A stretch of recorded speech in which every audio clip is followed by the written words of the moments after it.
quando você para de pagar o cartão todo, você começa, parece que, trabalhar só para aquilo e vai girando cartão, vai rolando, abre outro, coisa que eu nunca tinha imaginado na minha vida aconteceu. E foi dívida que foi subindo, e quando eu vi, eu tinha uns 7 cartões de crédito.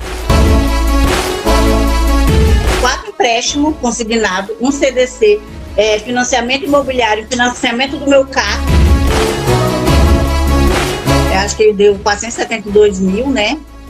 Gente do céu. E assim, já era uma coisa que eu sabia, mas a ficha da gente não cai. Porque a gente vicia em usar cartão, consignado. Você vicia. Quantas vezes eu fui no banco para renegociar? Você vicia. De adiantar 13º. Você vicia, é um vício. Você estava no caos, saiu do caos e seu salário está sobrando? Graças a Deus, Dade, enfim. Eu estava num caos mesmo, assim, que estava à beira do desespero, que eu cheguei a ficar assim, sem um centavo no mês que eu mais precisava, porque o banco levou tudo com os empréstimos, cartão, e eu fiquei desesperada. Me conta, tá livre do caos financeiro e o salário tá sobrando? Tá bem bom mesmo, muito bom. Cara, como é que você tá se sentindo depois de tudo isso? É um alívio, assim, que não tem como explicar. Saber que eu posso sonhar com o futuro, que eu posso sonhar de ter uma casa melhor. Eu vou receber agora dia 25, meu salário vai estar lá, todo protegido. Eu vou ter autonomia para resolver o que eu vou fazer, as minhas prioridades, porque eu estou no controle do meu dinheiro. Seja mais que bem-vindo à Semana Mais Dinheiro Zero Dívida. Eu sou a Dagiele e o grande objetivo desse evento é mostrar para você nessas 3 aulas o caminho. Essa metodologia que essas pessoas que você acabou de ver usaram para sair do caos financeiro e fazer o salário sobrar. Esse evento é dividido em 3 partes. Aula 1, aula 2, aula 3. E por que eu vou explicar isso para você agora? Porque, na minha opinião, alguns de vocês vão tender a fazer uma parte e não fazer as outras, e isso não funciona. Então eu vou explicar agora o que vai acontecer em cada uma dessas aulas para você entender a importância de assistir todas e assistir na ordem, fechado? Na aula de hoje, a gente vai falar sobre os principais erros que têm impedido você de sair do caos financeiro e fazer o seu salário sobrar. Mas por que, Dagiele, que você vai me mostrar os erros? Porque muito provavelmente, antes de começar essa semana, o sistema financeiro induziu você a cometer esses erros. E isso tem mantido você preso às dívidas por tanto tempo. Hoje eu vou tirar uma venda dos seus olhos, para você nunca mais ser enganado, ser passado para trás.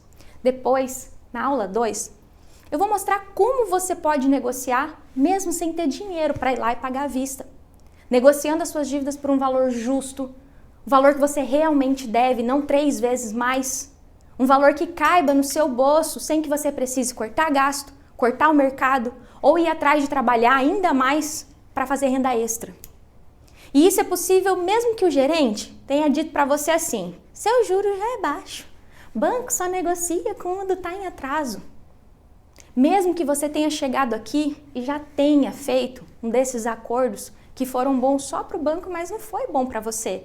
E mesmo que você tenha aquele monte de empréstimo consignado, aquele que desconta direto do salário, isso que eu vou mostrar para você na aula 2. Depois, na aula 3, eu vou juntar tudo que você aprendeu e vou traçar uma rota para você. E o que é uma rota, Dagi? É um passo a passo de como negociar o seu caso, as suas dívidas de um jeito mais rápido. E eu não tenho como te entregar tudo isso agora, porque sem clareza que eu vou te entregar na aula 1, preparo que eu vou te entregar na aula 2, provavelmente você vai pegar essa rota e não vai saber o que fazer. Então, você tem que se programar para ver essas aulas na ordem. Temos um combinado? E talvez você pode estar aí pensando que isso é bom demais para ser verdade, que é mágica, milagre. E eu sei que na internet tem um monte de gente falando um monte de coisa que muitas vezes mais confunde você do que te mostra mesmo como começar. Se isso que eu vou te mostrar não tivesse acontecido comigo, na minha vida, na minha pele, se eu não visse todo santo dia uma pessoa diferente conseguindo sair do caos financeiro e fazendo o salário sobrar, eu também não ia acreditar. E é por isso que agora eu vou pedir licença para você, para muito além de só falar que isso é possível para você, mostrar casos reais de pessoas que estavam muito endividadas, com casos muito complicados e que mesmo assim conseguiram sair do caos financeiro e fizeram o salário delas sobrar, aplicando as exatas técnicas dessa metodologia que eu vou mostrar para você nesse evento. Dá uma olhada. E se eu continuasse pagando como estava, eu ia pagar 281.246,20. 281 mil eu ia pagar a minha dívida, que não chegou a ser 40 mil reais que eu peguei com o banco, né? E aí ele me passou uma proposta de 77 mil pagos em 36 vezes. Então, assim, eu não acreditei que de 281 mil eu vou pagar 77 mil e ainda vou poder parcelar em 36 vezes, em 3 anos, né? No caso, os cartões era o que estava me pegando, cheguei ao ponto de, sabe, eu olhar meu pagamento e falar, olhar o meu cartão, eu tinha as coisas para comprar ainda e o saldo do meu cartão já estava mais do que o meu salário. Então eu cheguei a um ponto de calamidade mesmo. Você saiu do caos financeiro, seu salário está sobrando? Completamente.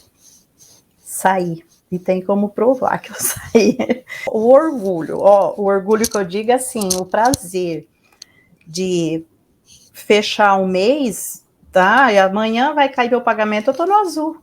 Eu estava passando por muita dificuldade nesse sentido, muita dívida, e a gente, limite, cartão de crédito, loja, uma lojinha aqui, que às vezes a gente vai comprando e vai esquecendo que tem aquelas parcelas, uma loja comprou ali e tal, e aí vira aquele bolo de neve, você fica perdido, entendeu? Eu tava nessa situação, entendeu? Como é que foi pra você quando você pagou a última e assim, cara, acabou as dívidas? Como é que você se sentiu? Uma sensação assim que não tem nem como escrever, Dari. Você fica uma paz assim tremenda. Puxa vida, eu não devo. Eu mostrei esses casos pra você porque eu acredito que a palavra, ela ensina, mas o exemplo, ele arrasta. E o que essas pessoas que eu mostrei têm em comum é que todas elas seguiram o passo a passo que você vai conhecer essa semana. Todas elas começaram exatamente aqui, onde você está, participando desse evento. E agora eu vou contar para você de onde é que saiu esse método, como é que isso que eu vou te mostrar veio parar na minha mão. Eu sou filha de pai separado. Quando eu tinha uns 11 anos, meus pais se separaram. E adivinha, por que meus pais se separaram? Problema com dívida, problema com dinheiro. Então esse negócio de educação financeira não tinha lá em casa não.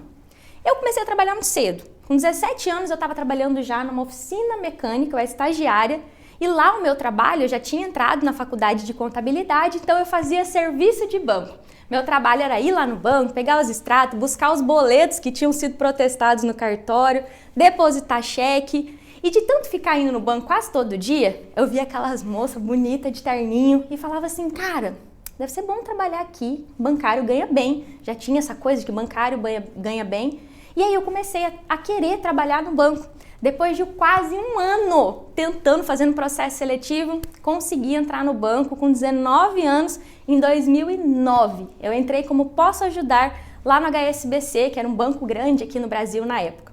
Eu entrei no HSBC ganhando uns R$1.500, que há 14 anos atrás, quando o salário mínimo era R$450, cara, eu era solteira, morava com a minha mãe, então era um bom salário. E eu não tinha grandes sonhos na minha vida, não.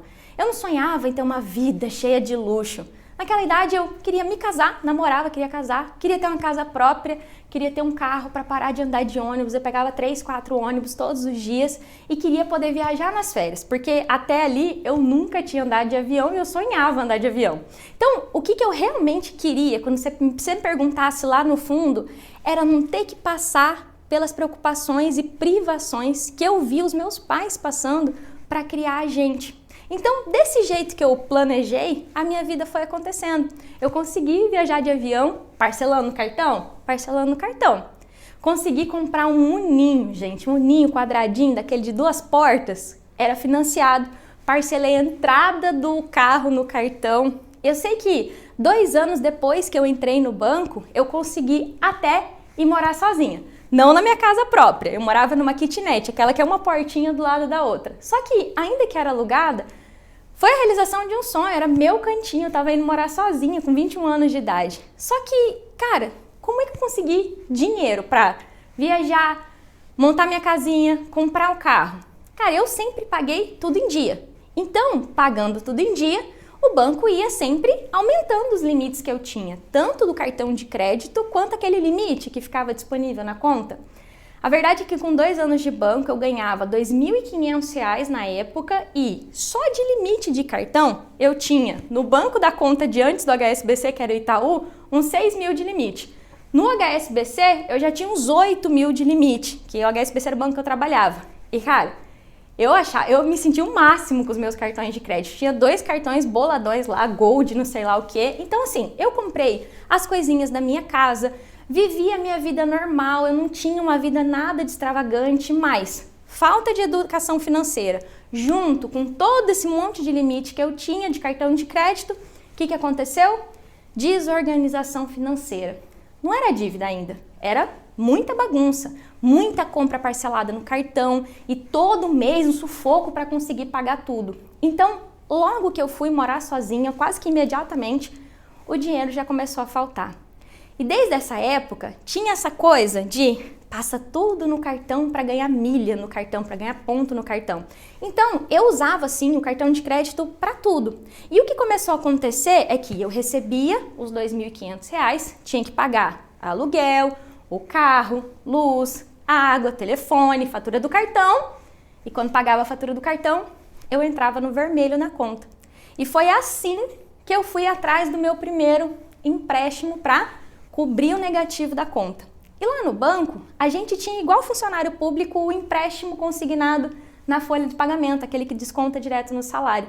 E foi desse jeitinho que eu fiz o meu primeiro empréstimo, para cobrir a conta e pagar o cartão, dar uma amenizada ali na fatura do cartão.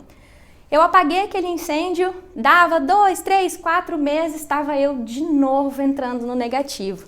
E como eu podia pegar até 30% do meu salário, a parcela do consignado, eu ia fazendo mais empréstimo para resolver o problema e ficar com uma parcelinha pequena.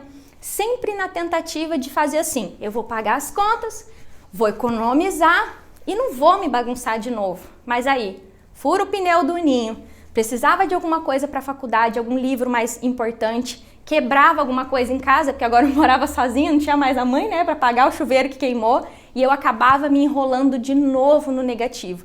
E pior, quanto eu mais usava os meus limites, mais eu tinha crédito no banco. Chegou no ponto que isso começou a tirar minha paz e eu nem entendia direito o que estava acontecendo. Eu tinha desespero de abrir minha conta e ver a conta negativa. É claro que eu sabia, eu trabalhava lá, eu sabia que os juros eram muito altos ali do limite da conta e eu comecei a ficar com muito medo de chegar no ponto de faltar para o básico. Nessa época, o que acontecia? Eu deitava na cama, naquele momento que você está quase indo dormir, e eu pensava, cara, eu trabalho tanto no banco para bater esse monte de meta que o banco tem, eu não ganho mal. Lembra, né? Bancário não ganha mal. Mas eu tô sempre sem dinheiro. O que é que eu tô fazendo de errado com a minha vida? E nessa época eu não tinha coragem de pensar em conversar com alguém. Eu tinha muita vergonha. E então assim, eu ficava preocupada, queria fazer alguma coisa, mas eu ia tocando. E aí quando mais a coisa ia passando, mais dívida eu ia fazendo, até que chegou o ponto que eu bati lá na porta da gerente da minha conta, da mesma agência que eu, e falei, ô fulana, tem como eu pegar mais um empréstimo, né? Porque eu precisava de mais um dinheiro para cobrir a conta. Só que aí a minha colega, que era gerente da minha conta, falou para mim aquela frase que eu nunca vou esquecer, Dagi, você não tem mais margem para fazer empréstimo, não tem como fazer empréstimo. Ali foi meu primeiro susto, foi aquela sensação de como assim? Meu Deus, não tem como fazer empréstimo? Uma sensação de que a fonte tinha secado. Naquele dia, eu não fiquei em pânico, porque eu ainda tinha limite da conta, limite do cartão. Então, qual que era a solução? Continuar com a conta estourada, até que quando caísse um 13º da vida, eu ia conseguir cobrir a conta. Ali eu falei assim, cara, preciso segurar, né? Preciso cortar gasto, preciso economizar. Na minha cabeça, o mínimo que eu tinha que fazer era economizar. E eu comecei a ir no mercado e quando eu nem percebi, eu já estava fazendo a mesma coisa que eu via minha mãe fazendo quando eu era criança. De ir no mercado e um pouco antes de chegar no caixa, somar para ver o que dava para levar e sempre tirar uma coisa no carrinho. Eu sempre tirava alguma coisa de lá. E eu sei que pode parecer bobo, sabe? Mas os meus pais, eles batalharam muito, muito pra gente ter um estudo, pra gente ter emprego. E ali eu tava com a sensação de que eu tinha dado errado na vida. Porque eu ralei muito pra ter uma faculdade, pra ter um bom emprego, mas não tinha adiantado de nada. E teve um dia muito específico que eu peguei um pacote daqueles de frango e contei quantos pedaços que tinha no pacote.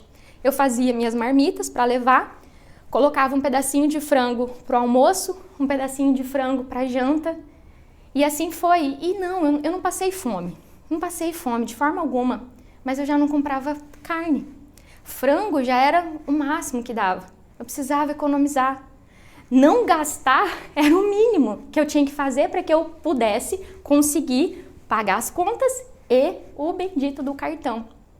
Essa coisa do mercado doeu, tanto que eu me emociono para falar, mas no fundo mesmo, eu senti uma culpa muito grande, que eu tinha mais é que me lascar mesmo e pagar pelo erro que eu tinha cometido de me enrolar toda com dinheiro.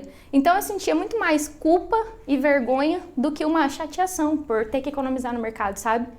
Só que ali mexeu já no emocional, eu me senti um fracasso como pessoa, porque mesmo trabalhando num banco, com 23 anos de idade, a minha vida já se resumia em acordar cedo, trabalhar, ir para a faculdade de noite, pegar empréstimo e pagar juro, e tentar sobreviver com o resto do meu salário, porque o banco já pegava a maior parte do meu salário e eu ficava com o resto e tinha que me virar para dar conta de combustível e as outras coisas. Só que nessa época minha sobrinha nasceu. A Elis nasceu em 2013 e eu não tinha como ir ajudar minha irmã no parto, era o primeiro bebê da minha irmã. E aí eu falei, mana, não tenho como comprar passagem. Ela falou, eu compro a passagem para você. É claro que eu aceitei, não ia ficar bancando de orgulhosona. Só que depois que eu fui lá no nascimento da Elis, eu não pude mais voltar. Então, era minha primeira sobrinha, minha filhada, e mesmo sendo gerente do banco, eu não pude conviver com ela, não pude visitar ela. Ali eu falei, cara, tá tenso, eu preciso resolver, diminuir meus custos. Então o que eu pensei? Vou dividir casa. Então eu falei, não vou mais morar sozinha, vou dividir uma kitnet com uma amiga, vou rachar aluguel. Morava com essa minha amiga, gente, era quarto, sala, cozinha e banheiro. E nisso eu economizei R$300 por mês. A verdade é que quanto mais eu cortava gasto, quanto mais eu ficava tentando economizar, era como enxugar gelo, porque era muito juro que eu pagava nos empréstimos. E quantidade de parcelamento que eu tinha no meu cartão de crédito virou uma bola de neve. E eu não estava conseguindo desembolar e eu não fazia nada. Então era um sufoco todo mês. Eu já estava enfiada num caos que eu não olhava mais a minha conta. Era um desespero todo mês. Eu tinha um pavor de olhar a minha conta pelo aplicativo. Cara, minha bagunça era tão grande que no meio disso eu arrumei mais uma confusão para minha vida. Eu literalmente esqueci de pagar o carnê do carro. Ele era em outro banco, era no RCI, que era uma financeira, e teve 2 meses seguidos que eu simplesmente esqueci de pagar o carro e meu carro foi para busca e apreensão. Virou um processo judicial. A minha sorte foi que na época eu tinha um bônus do banco para receber, consegui pagar o carro e o banco desistiu do processo, ficou tudo bem. Só que chegou um dia, depois desse rolo do carro, que o meu salário caiu, o banco descontou a fatura do cartão, debitou tudo que tinha para debitar, a conta já estava negativa e antes mesmo, do salário cair, já estava tudo estourado e nesse dia, depois que debitou a fatura, não sobrou nada. O limite estourou, ficou estourado e não sobrou R$1, então não tinha nem do limite para que eu pudesse transferir para minha amiga e pagar o aluguel, a conta de luz. Então eu fiquei sem R$600 para pagar o que era boleto. Por mais que eu tinha no cartão o limite, que podia gastar no cartão, não dava para pagar a luz no cartão. Nessa época não tinha essa história de PicPay para pagar conta no cartão. Eu me vi de novo, gerente de banco ganhando R$3.000 e poucos por mês, que naquela época não era pouco, e não tinha R$600 para pagar o aluguel de uma kitnet desse tamanho. Como é que eu ia ligar pra Carol e falar assim, ô Carol, não tem como eu pagar o aluguel, paga aí. Não tem como eu pagar minha parte, eu não ia fazer isso. E eu não tinha vida de luxo, não comprei um carrão, não comprei uma casona, não fiz nenhuma viagem maluca, eu tinha uma vida normal, simplesinha, mas era tanto juro que eu pagava que comia a maior parte do meu salário. E eu nunca pensei na minha vida que a culpa era do banco, que me deu o limite.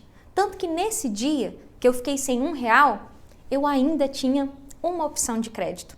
Eu não tinha mais o empréstimo consignado, não tinha mais margem, que o juro era mais baixo lá, mas eu tinha um empréstimo que ficava disponível ali na conta, chamava crédito parcelado. Ele tinha um juro bem mais caro, mas eu não tinha que pedir bênção para ninguém para aprovar. Ficava ali, pré-aprovado, como um crédito disponível para empréstimo.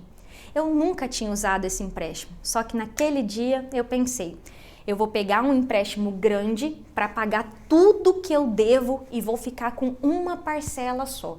Eu pago as contas do mês, vai cobrir o negativo da conta, eu vou pagar tudo que está parcelado no cartão, vou quitar todos os empréstimos, cancelar tudo esses trem e vou ficar com uma parcela só.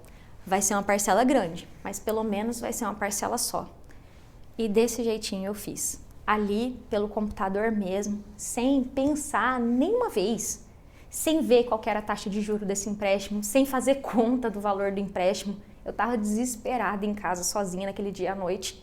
E aí eu peguei 30 mil emprestado, com 2 cliques. Em menos de 5 minutos o dinheiro estava ali na minha conta.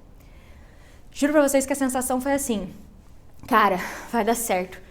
Eu até respirei aliviada, eu cheguei a deitar na cama assim e falei, pronto, vai dar tudo certo. Eu transferi o valor do aluguel pra Carol, paguei as outras contas de casa e fui dormir tranquila com a certeza que eu tinha resolvido o meu problema. Agora eu tava com uma parcela só.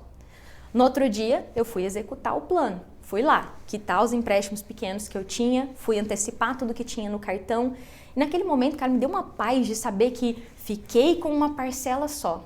Só depois que eu tinha pagado tudo, é que eu fui me dar conta, lá sentada na minha mesa, que o empréstimo que eu tinha feito de 30 mil reais eram 48 vezes de 1.865 reais. Os 30 mil que eu peguei para salvar a minha vida viraram 89 mil reais de dívida, 3 vezes mais do que os 30 que eu peguei. Eu ia passar os próximos 4 anos da minha vida pagando 50 mil reais só de juro para o banco. Metade do meu salário ia só para pagar aquela parcela. Eu já estava enrolada antes de fazer isso. E ali, naquela tentativa de resolver o meu problema, eu tinha entrado numa outra cilada muito maior. Quando essa ficha caiu, eu estava no meu biombinho lá do banco, que era um quadradinho assim, sozinha.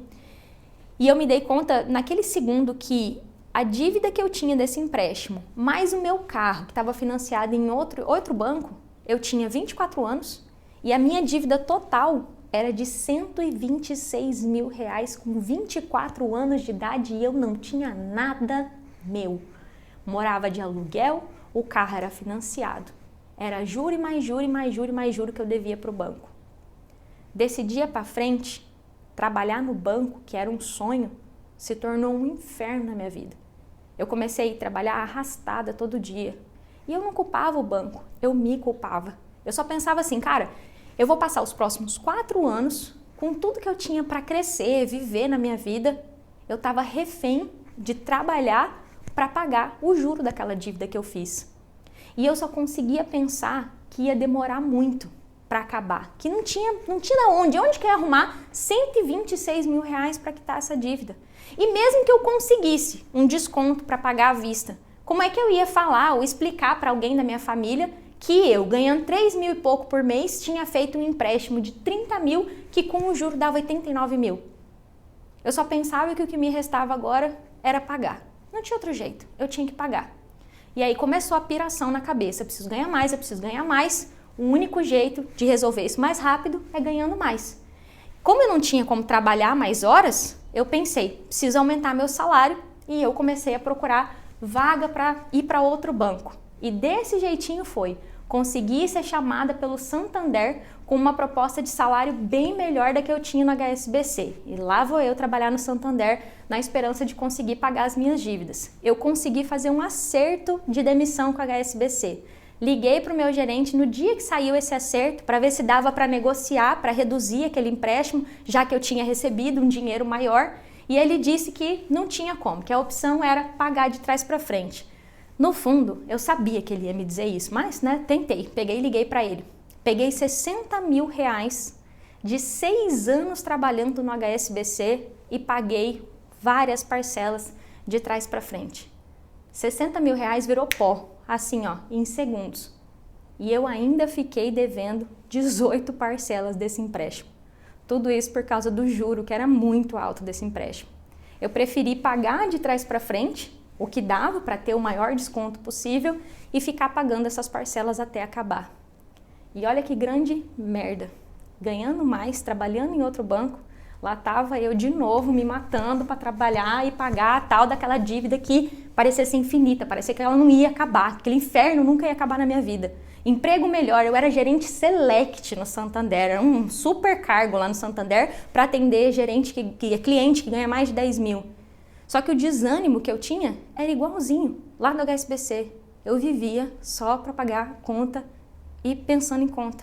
Eu comecei a pensar, onde é que mais? Vou cortar gasto. Eu já estava até ficando profissional em cortar gasto, porque eu queria me livrar daquela dívida logo. Minha amiga que morava comigo tinha se casado, eu estava morando sozinha de novo. Eu pensei, cara, vou voltar a morar na casa da minha mãe, assim eu não pago aluguel. A minha mãe nem perguntou por quê que eu estava querendo ir para a casa dela. Me recebeu de braços abertos e eu demorei muito tempo para contar para minha mãe mesmo qual que era o motivo que eu tinha voltado para a casa dela. Eu tinha muita vergonha porque eu estava com 26 anos nas costas, já tinha saído da casa da minha mãe e agora estava voltando para a casa dela por causa de dívida. Naquela época, eu já estava vendo todo mundo casar, comprar casa, viajar, comprar carro. Eu olhava e já pensava assim, cara, será que nunca vai acabar isso aqui? Foi lá no Santander que eu comecei a ver o banco de um outro jeito. Eu estava muito de saco cheio com a vida que eu estava vivendo. Eu comecei a prestar atenção, como eu abria muita conta lá no Santander, eu comecei a prestar atenção o quanto de limite que era liberado para a pessoa ali, quando ela abria a conta comigo. A gente aprovava 20 vezes o que ela ganhava de salário, de limite, de conta e de cartão junto. A gente não ficava consultando se ela já tinha dívida em outro lugar. E aí eu via as pessoas se embolarem do mesmo jeito que aconteceu comigo. Quando eu atendia endividado no banco, adivinha o que eu tinha que falar? Eu tinha que abrir no sistema e lá estava um empréstimo aprovado, igual aquele que me ferrou. Eu tinha que oferecer a tal negociação unificada para juntar tudo numa parcela só. E qualquer um desses dois que a pessoa escolhesse ia lascar com a vida dela, igual aconteceu comigo. Eu tinha que pegar uma faca e enfiar na pessoa a mesma faca que tinha enfiado em mim, que me machucava tanto todo dia. Eu tinha que fazer isso se eu quisesse manter o meu emprego lá. Eu tinha que olhar para a Dona Maria e falar assim, fica tranquila, Dona Maria, eu vou ajudar a senhora. Essa parcela que está apertando a senhora de 500, agora vai ficar 250. E para ajudar a senhora, a gente vai dividir em 120 vezes, tá bom? A senhora só precisa aceitar aí no aplicativo. E ali eu estava condenando a Dona Maria 10 anos de dívida com aquela negociação que eu tinha acabado de fechar. E esse era meu trabalho, sorrir para a Dona Maria e fazer o que o banco mandava.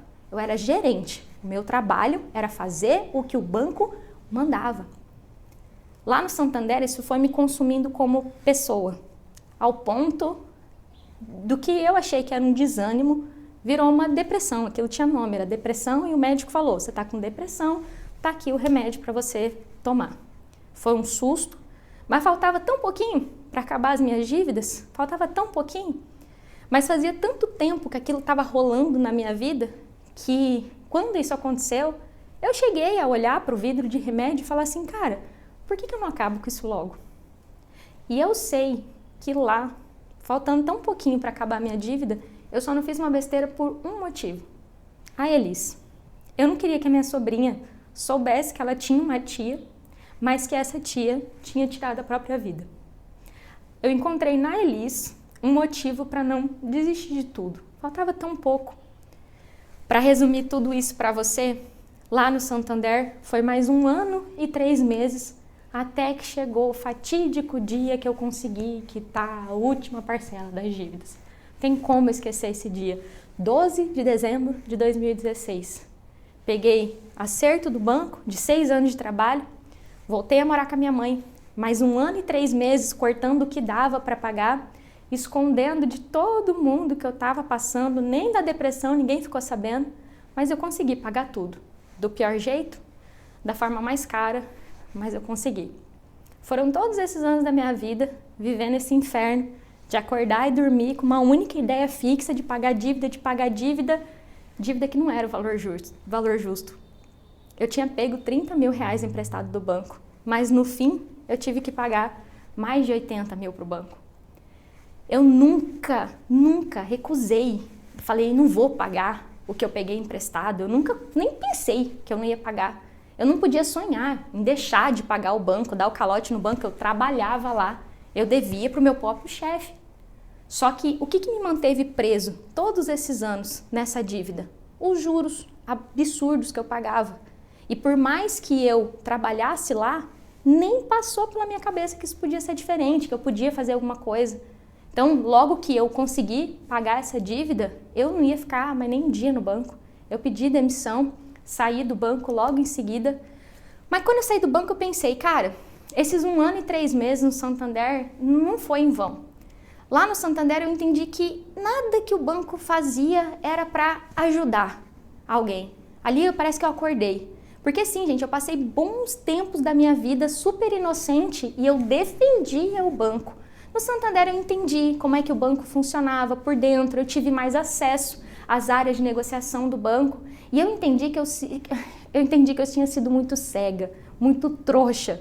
Que eu tinha sim conseguido pagar todas as minhas dívidas, mas do pior jeito, da forma mais cara que tinha, com muito mais tempo do que eu podia.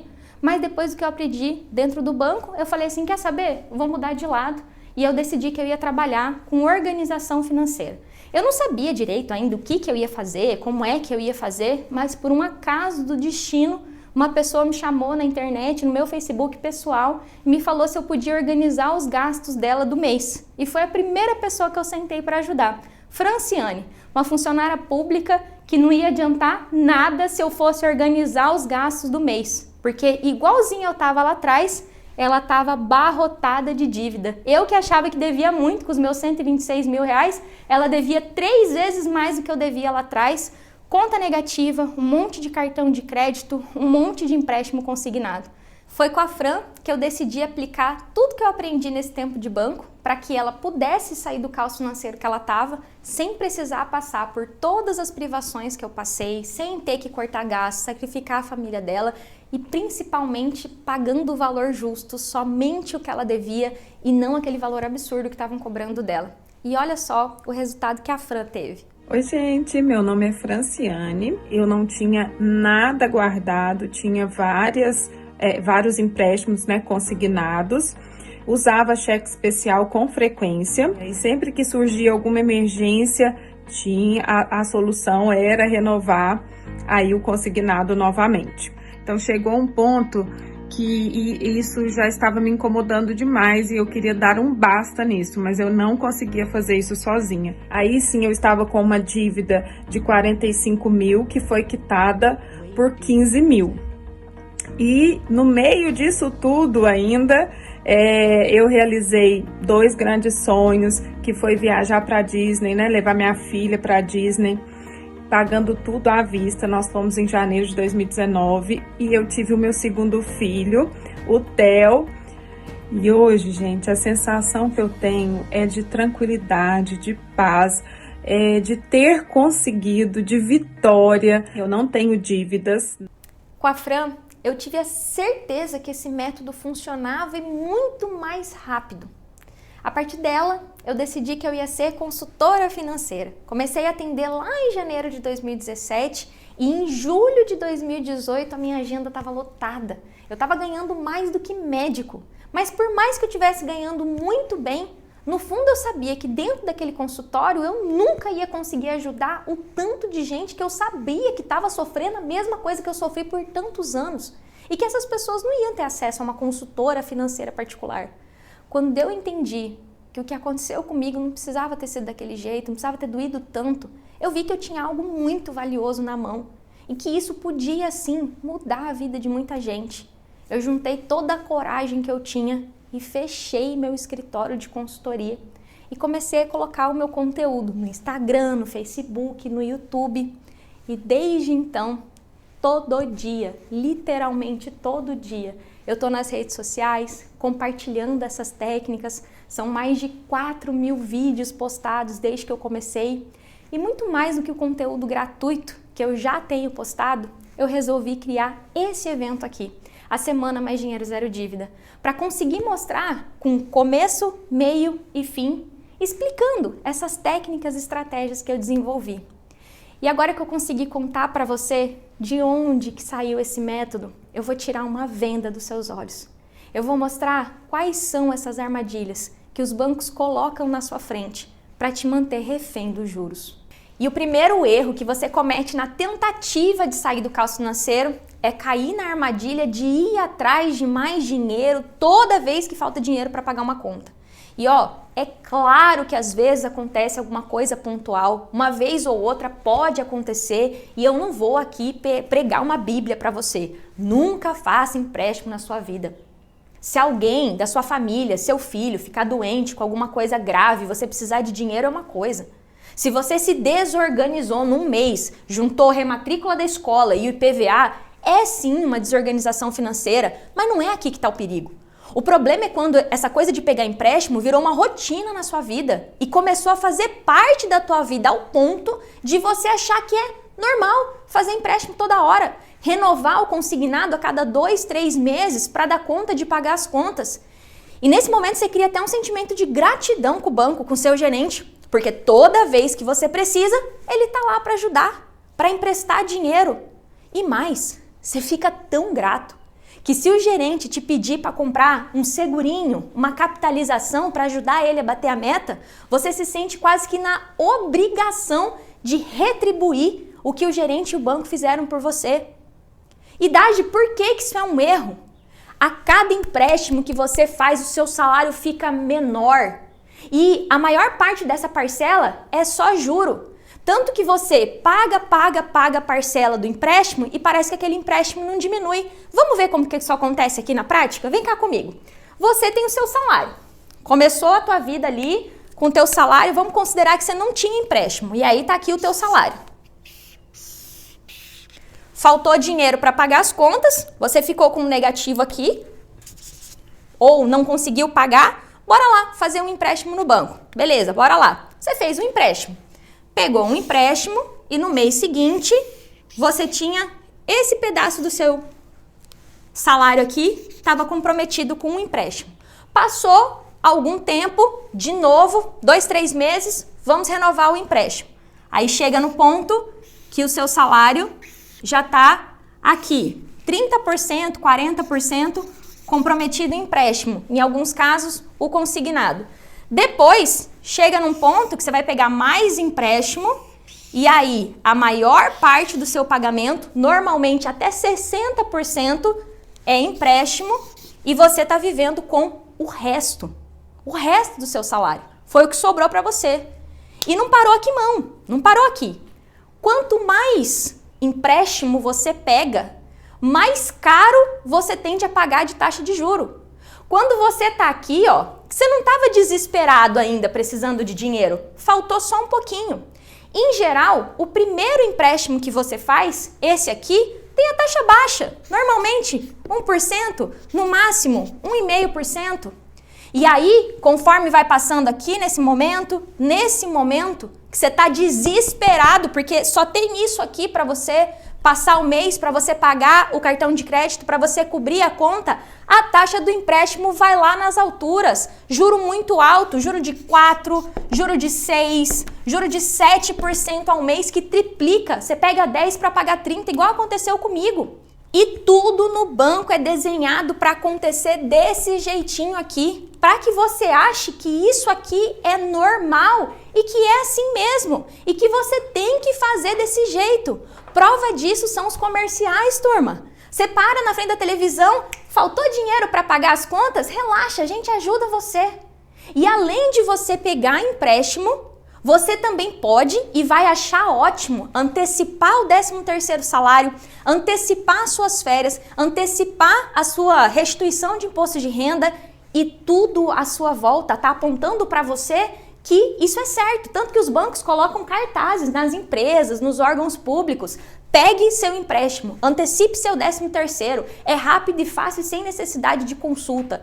Até que chega um dia que o seu salário cai, nesse dia aqui, ó, o banco desconta tudo e você fica sem nada. Olha o que aconteceu com a Priscila, ela achava tão normal isso, que ela nem percebia que o salário dela estava praticamente todo comprometido. Até que chegou no ponto que o banco pegou todo o salário dela e pior, nesse dia ela até tentou pegar mais um empréstimo para sobreviver no mês, mas olha o que aconteceu. Só que chegou de um jeito ano passado que eu entrei em desespero, porque quando chegou em dezembro, o meu pagamento caiu e o Banco do Brasil simplesmente, pum, tudo. Eu fiquei, meu Deus, e agora? Aí o que a gente faz para resolver? Entra em contato tentando o quê? Mais um empréstimo. Só que chega uma hora que não tem mais nada disponível. Eu falei, meu Deus, e agora? Porque eu entrei nessa situação, eu não posso contar para o meu marido, o que eu faço? Aí peguei dinheiro com meu pai emprestado. Eu não consigo imaginar como foi esse dia para Priscila. Isso aconteceu comigo, contei para você. Mas comigo foi mais fácil. Eu era solteira, eu não tinha filho. Eu até podia voltar para casa da minha mãe. Mas ainda assim, nesse dia eu me senti uma burra. Eu me senti uma fracassada, uma trouxa que trabalhava o mês inteiro e estava lá sem salário nenhum no dia do pagamento. Com a Priscila foi um pouco diferente. Porque como é que ela ia olhar para o marido dela e justificar que naquele mês ela não tinha como honrar com a parte dela das contas de casa? O marido da Priscila nem sonhava que ela estava devendo tanto para o banco. Como é que ela ia olhar para o filho dela e dizer que ele ia ter que mudar de escola porque ela não tinha como pagar mais aquela escola que ele estuda? E se isso não aconteceu com você ainda, de chegar nesse ponto, que bom! Que bom, porque você está em tempo de evitar das coisas chegarem nessa altura. Agora, se isso já aconteceu com você, só de você estar aqui, isso já demonstra assim que você deu um primeiro passo para sair desse inferno aqui. Agora aqui comigo você entendeu que pegar mais empréstimo não resolve. E o jeito certo de resolver isso aqui é negociando tudo que tem para negociar para pagar pelo valor justo, de uma forma que você consiga pagar sem precisar fazer ainda mais dívida, pegar mais empréstimo, pagando mais juros. E é exatamente isso que eu vou mostrar nas próximas aulas. Depois que a Priscila entendeu que o jeito certo era negociar pelo valor justo, pelo valor que ela devia, ela conseguiu negociar e hoje o salário dela sobra. E agora eu recebo meu salário, meu dinheiro sobra, porque eu consigo, faço meu reset, eu boto tudo, até para passar o mês, para imprevisto, para tudo. Aí tem o que seria para quitar as negociações, eu boto no coisa. Só que esse mês nem tenho mais, porque como as minhas negociações fecharam rápido, eu tinha que dar entrada, então eu usava, mas eu tinha de onde tirar justamente porque eu estava fazendo como você ensinou, guardando o valor destinado às negociações. E tenho também o valor que eu e ele, agora meu esposo, estamos investindo junto, porque agora a gente está focado total. 7 meses. 7 meses dividem o dia que a Priscila ficou sem salário e esse vídeo que você viu que o salário dela tá sobrando. Agora você sabe dessa armadilha que eles colocam para você cair. E a partir de hoje, você nunca mais vai ser feito de trouxa por eles. Nunca mais vai ser enganado por esse sistema. E o segundo erro é que junto com os limites dos empréstimos, vem os limites dos cartões, que diversos bancos te oferecem. 3, 4, 5 cartões em uso ao mesmo tempo. Seu limite do cartão chega a ser 3 vezes mais do que você ganha. Com um bom limite no cartão, o que você faz? Passa tudo no cartão. Você faz isso para dar conta de passar o mês. Você depende do limite do cartão para fazer mercado, para pagar o combustível, para comprar um sapato, um material escolar, se a geladeira queimou, pagar o conserto da geladeira parcelado. Então você recebe o salário, paga o cartão, volta a usar o cartão até que falta dinheiro para pagar a fatura do cartão. Agora vamos parar para pensar um pouco aqui. Por que você acha que o banco libera tanto limite para você? Qual que é a intenção do banco na hora de liberar um limite de crédito tão maior do quanto você ganha? Deixa eu te explicar uma coisa. O juro do cartão de crédito no Brasil é o maior, um dos maiores do mundo. Olha essa notícia aqui. A taxa média de juros cobrada pelos bancos nas operações com cartão de crédito rotativo subiu de 447% ao ano para 455% ao ano. Para traduzir isso para você, é 4,5 vezes maior a cada vez que você faz um rotativo. Vamos ver como é que acontece isso na prática, numa fatura real? Olha só o que vem escrito na primeira página de uma fatura de cartão de crédito. Tá precisando de uma força para pagar a fatura? A gente tem aqui umas opções de parcelamento para você. E o que eles sugerem que você faça é transformar sua fatura que está grande, que agora se assustou que não tem dinheiro para pagar, numa parcelinha pequena. A fatura que era R$2.000 agora vai para R$9.000. E mais uma vez, os bancos vão tirar dinheiro da tua mesa e colocar nos cofres dele. Mais uma parte do seu salário está indo para essa parcela, que é só juro. Você não deve 9.000, você comprou 2.000 no cartão, mas vai pagar 9 porque aderiu ao parcelamento. E agora você vai entender por que o seu limite é alto. Porque quando faz esse parcelamento, usa o limite. Mas você ainda tem limite para continuar usando o cartão, se enrolar ainda mais e pagar ainda mais juros. E eu entendo que você não faz isso porque você é louco, maluco. É porque você é honesto. É porque você quer pagar. É porque você nem cogita que você não vai pagar o cartão. E aí o que você faz? Você paga o mínimo. Você parcela a fatura com essa forcinha que o banco te deu. Paga cartão com cartão. E isso não se sustenta. E aqui, por mais que você agora, vai lá, vai ser promovido, vai receber um aumento, vão fazer uma correção lá anual no seu salário, tu troca de emprego para ganhar mais, igual eu fiz, vai atrás de fazer renda extra, às vezes usando os próprios cartões, e isso não funciona, porque dificilmente você vai conseguir, de um mês para o outro, aumentar 5 vezes a sua renda, igual a sua dívida aumentou 5 vezes só de juro no cartão de crédito. Mas Dagi, e se eu não faço isso, eu vou fazer o quê, minha filha? A única forma de resolver isso aqui é negociando a dívida do cartão do jeito que ela tem que ser negociada. E eu sei que isso parece impossível de acreditar, mas olha o que a Tatiele postou para mim lá na comunidade. O banco já estava cobrando R$20.000 dela, muito mais do que ela tinha gastado. E ela negociou por R$2.900 à vista. O banco estava cobrando 10 vezes mais do que ela devia. Mas Dagi, eu não tenho dinheiro para pagar à vista, criatura. Não precisa ter dinheiro para pagar à vista. Olha o que o Christian postou para mim. Uma dívida que o banco já estava cobrando 12.000, que era muito mais do que ele devia, foi negociada por 8.800. O valor que ele comprou no cartão em 36 vezes sem juros, de R$244 que ele consegue pagar. E não para por aí não. Ele tinha um outro cartão que a dívida estava 2.645 e ele fechou em 18 vezes de 146 sem juros. Ele não vai pagar 5 vezes mais porque ele aprendeu a negociar aplicando as técnicas que eu tô te mostrando nesse evento.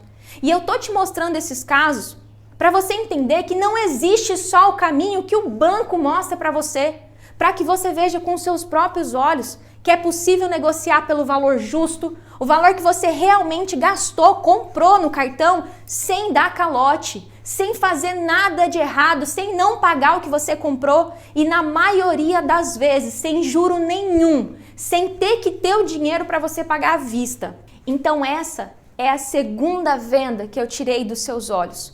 é a segunda cilada que você não vai cair mais e vai deixar de ser enganado. E o terceiro erro é cair na cilada que os bancos chamam de refim. Que parada é essa? É quando você está num desespero já e você dá um leve sinal para o banco disso. Como é que é isso? Você passa muitos dias com a conta no negativo, paga o mínimo da fatura do cartão uma vez ou duas vezes, parcela a fatura uma, duas vezes, ou acabam os seus limites, tanto de margem para fazer empréstimo consignado, quanto o limite de empréstimo que fica disponível ali na conta. Nessa hora, eu trabalhei no banco, vocês lembram? Nessa hora, o gerente recebe uma lista para ligar para esses clientes e oferecer o que parece ser a solução de todos os problemas da sua vida. O banco oferece para você uma negociação para pegar todas as dívidas que você tem, que muitas vezes até estão em dia, os empréstimos, o cartão, o limite negativo da conta e juntar tudo numa parcela só. Em algumas dessas negociações, até estica o prazo dos empréstimos, ou seja, se você tinha um empréstimo ali em 36, agora vai lá para 60 vezes e aí você vai ficar com uma parcela só. Na prática, como isso acontece? Eu vou mostrar aqui para você. Vou fazer aqui uma separação de dívida. Digamos que você tenha um consignado, vou abreviar aqui, e você tenha também um crédito pessoal, famoso empréstimo. Você tem também um limite de conta. Então vamos dizer que a sua conta está lá devedora R$3.000. Você tem 3 cartões, então vamos colocar aqui. Cartão 1, cartão 2, cartão 3. E é muito provável até que esses cartões tenham compras a vencer para 10, 12 vezes. O que o gerente vai oferecer para você? Maria, vamos juntar aqui as suas dívidas? Às vezes até o consignado não entra, às vezes o consignado entra. E você vai ficar com uma parcela só. Você agora vai pagar 120 vezes de R$780. Vai cobrir o seu limite, vai cobrir a sua conta. Às vezes você fica com um limite disponível, às vezes sai. Às vezes até parece que vai reduzir o juro, mas quando você multiplica a quantidade de vezes o valor da prestação, acontece como aconteceu comigo. Você devia 30 e agora está devendo 90. Devia 50 e agora está devendo 150. Você até tem um alívio imediato ali de, ufa, agora eu vou dar conta. Mas agora, mais uma vez, a sua dívida triplicou. E essa dívida que você fez, essa aqui, é considerada uma nova dívida e você começa a pagar do zero. E ficou tudo num bolo só. E por que eu tô explicando isso para você? Vou voltar aqui onde eu estava. Eu tô explicando isso para você porque as dívidas são diferentes. A começar que elas têm um nome diferente. Então o consignado é de um jeito, tem uma taxa, tem um contrato, o limite é de um jeito, o cartão é de um jeito, o crédito pessoal é de um jeito. E quando mistura tudo numa dívida só, às vezes o seu consignado que tem uma taxa de 1% vai se misturar com um crédito pessoal que tem o juro de 4%. O limite da conta tem um valor de juro de 8% ao mês. O cartão de crédito, às vezes você nem tá com um bolo de dívida lá, as compras ainda estão a vencer. Você parcelou lá na Casas Bahia um colchão, um guarda-roupa, uma televisão e nem tem juro, tá parcelado para o futuro. Mas aí eles antecipam tudo e colocam no bolo. Então, quando você olha isso, parece que é bom, mas ao longo do tempo você vai ficar preso no banco, em alguns casos por 60 vezes, em outros casos por 120 meses. Eu tô falando de 5 anos e aqui de 10 anos. Uma negociação que foi boa só para o banco, mas não foi boa para você. E eu tô explicando isso para você porque mais para frente eu vou mostrar exatamente o que eu falei aqui, ó, que existe sim um jeito certo para negociar cada uma das dívidas isoladamente, sem fazer uma salada mista de dívida cara com dívida barata e negociar o empréstimo pelo valor justo, o limite pelo valor justo, o cartão 1, cartão 2, cartão 3 pelo valor justo. O importante aqui é que você entenda, por A mais B, que juntar tudo num bolo só é um puta de um erro, é uma armadilha. E se você já fez uma negociação dessa, já caiu numa coisa dessa, tem jeito de resolver. Só que aqui, agora, caiu, tirou mais uma venda dos seus olhos. A partir de hoje, você não vai mais ser enganado com esse tipo de negociação e se o banco te fizer uma proposta como essa, você sabe que não funciona. E o quarto erro é quando você começa a maltratar você e a sua família por causa das dívidas. E aqui eu tô falando que você começa a cortar gasto. Qual é o sentido que tem você trabalhar um mês inteiro e no final do mês você vê seu salário todo indo para pagar conta, para pagar dívida, para pagar juro, que não te sobra nada para além de pagar o básico. E muitas vezes até para o básico você tem medo de faltar. Eu sei que você faz isso com muita dor no coração, com o sentimento de ter fracassado na vida. Muitas vezes o seu filho te pede uma coisa tão simples e você não pode comprar. Você quer ir na pracinha, tomar um sorvete, comer uma pipoca e não dá. Quanto tempo faz que você não consegue sair de casal para jantar ou pedir uma pizza no final de semana, 40, 60 reais? Porque você está economizando. Você pode até estar deixando de comprar carne, trocando carne por frango. E enquanto você empenha toda a sua energia para economizar 50, 100 reais que seja, você está pagando 200, 300, 500 reais em forma de juro todos os meses, sem que você tenha a chance de fazer alguma coisa para negociar. E por mais que você corte e corta gasto, se torna um enxugar gelo, igualzinho enxugar gelo. Você corta de um lado e paga mais juro do outro. Essa conta nunca vai fechar. Isso não funciona. Esse juro é um dinheiro que devia estar no seu bolso, na sua mesa. Quando você começa a cortar gasto antes de negociar a dívida, as chances são que você vai se frustrar, vai se maltratar, porque enquanto você faz isso com você e com a sua família, o banco está lá do outro lado levando todo o seu dinheiro, dinheiro que era para estar com você. Deixa eu te perguntar honestamente, se você já cortou gasto, me responde com sinceridade, resolveu? Aliviou o problema? Diminuiu a dívida? Quando você olha para trás, tudo o que você já deixou de fazer para cortar gasto, valeu a pena? A Lúcia começou a trocar manteiga por margarina para economizar lá 10, 15 reais. Eu vou pedir para minha equipe postar esse vídeo na íntegra, na comunidade do evento para você. A Edna ficou 2 anos sem comprar carne. Mas a Valdirene estava num desespero como esse, que nessa história de cortar gasto, o último gasto que ela cortou foi não ir visitar a mãe. E foi o último abraço que ela não deu na mãe dela. E no início das férias de julho, antes de iniciar o mês de julho, ela ligou para saber se eu vinha, né? Falei, mãe, não vai dar para eu ir aí ver a senhora. Aí ela pegou e falou para mim, mas por que você não vem? Eu falei, mãe, eu tenho muito conta para pagar, tem que pagar a conta e não vai dar para eu ir. Mas em dezembro a gente vai, eu vou, tal. E até que... Ai, desculpa. Eu sinto muito, tá? Desculpa. 22 dias depois ela faleceu. Eu decidi mostrar isso para você porque é muito mais sobre você do que sobre o banco e sobre o sistema financeiro. Não faz isso com você e com a sua família.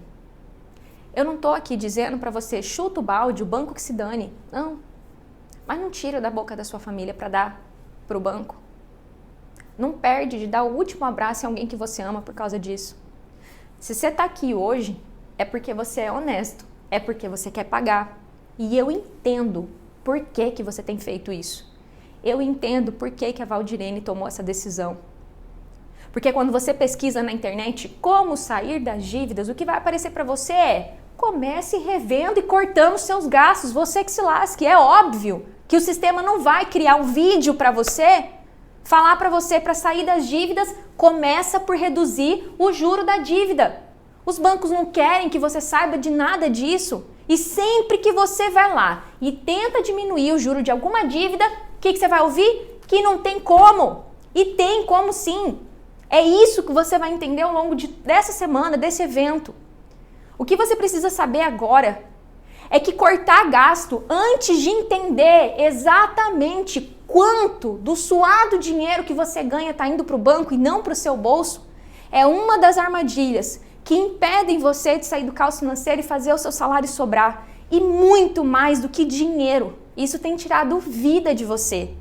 E por fim, no quinto erro, agora eu quero te pedir licença de novo para mostrar algumas loucuras que algumas pessoas fazem ou pensam em fazer para sair do caos financeiro. E como eu falei para você no começo, eu acredito que a palavra ensina, mas o exemplo, ele te arrasta. Eu vou explicar isso com histórias reais.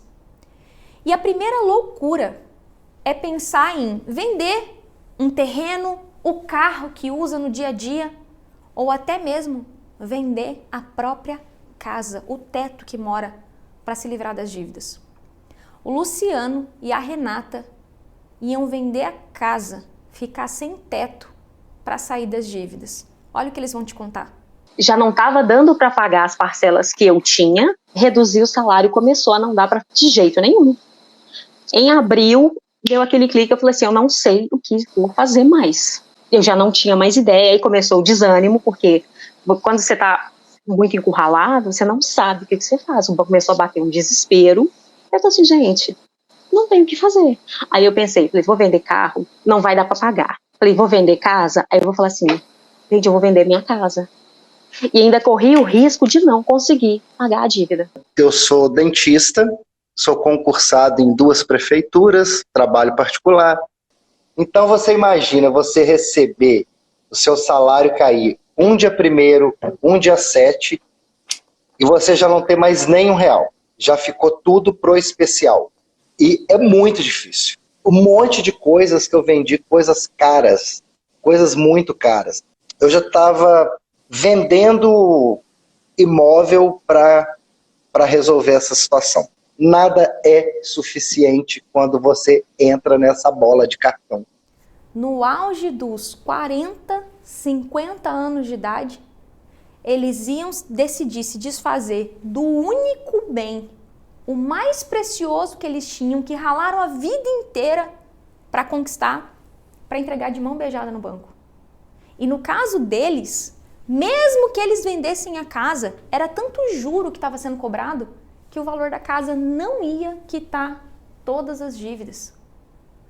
Mas não para por aí não. A Priscila estava ao ponto de perder a família dela, o casamento dela.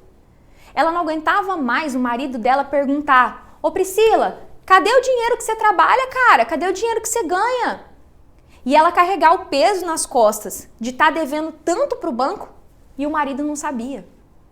Ela estava ao ponto de preferir separar do marido, pedir separação, por não aguentar mais essa pressão dele não saber disso. Que tanta conta é essa que você tem? Porque ele não sabia que já estava minha bola de neve, já estava um empréstimo em cima do outro. Ele, que tanta conta é essa? Aí a gente brigava. Daí eu chegava uma hora que eu falava assim, ai cara, que saco, eu prefiro me separar para não ter que contar, falar, porque eu tinha vergonha, porque a gente morre de vergonha. Daí eu falei, não, eu vou conversar, vou falar, vou me abrir, falar o que está acontecendo. Foi quando eu tomei coragem e falei, mas porque eu tinha te conhecido e já estava fazendo as ações para poder resolver. Obrigado por ter dado na vida da minha esposa. Ah! Pode vir aqui, dá um oi aqui para mim, maridão. Dá um oi aqui para ela. Oi, tudo bom? Muito obrigado. Oi, marido. Me ajudou muito. Eu não conseguia ver de onde estava subindo tanto dinheiro e eu não sabia e me deixava estressado. Muito obrigado. Caraca, imagina, eu que fico, olha que alegria.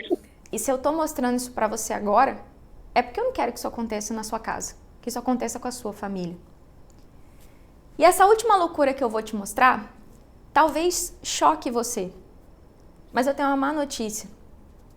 O que eu vou mostrar, infelizmente, é mais normal e mais comum do que você imagina. Quando a pessoa não vê mais saída, quando ela já está doente por causa das dívidas, porque falta de sono, falta de esperança, se torna algo muito mais sério, como uma depressão, por exemplo. Algumas pessoas pensam que acabar com a própria vida é uma forma de acabar com o sofrimento. Eu contei que eu cheguei a pensar isso olhando para um vidro de remédio. E a Valdirene também pensou a mesma coisa.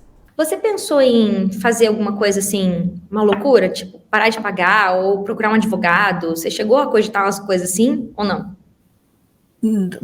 Eu parar de pagar, eu não pensava, não. Mas, eu chegava a pensar assim, meu Deus, sei lá, é estranho, porque é duro, né? É difícil você chegar ao fim do mês e não ter... Aquilo começou, parece que atacar o meu psicológico.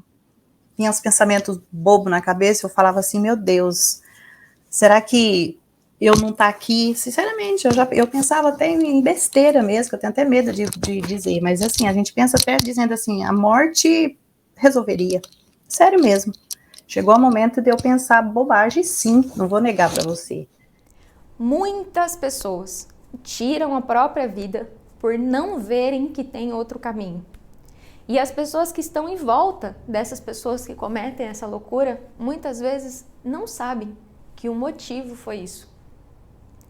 E é por isso que eu nunca começo esse evento falando que é só fazer renda extra, é só não usar o cartão, é só cortar o gasto, para de gastar. Porque educação financeira é necessário para todo mundo.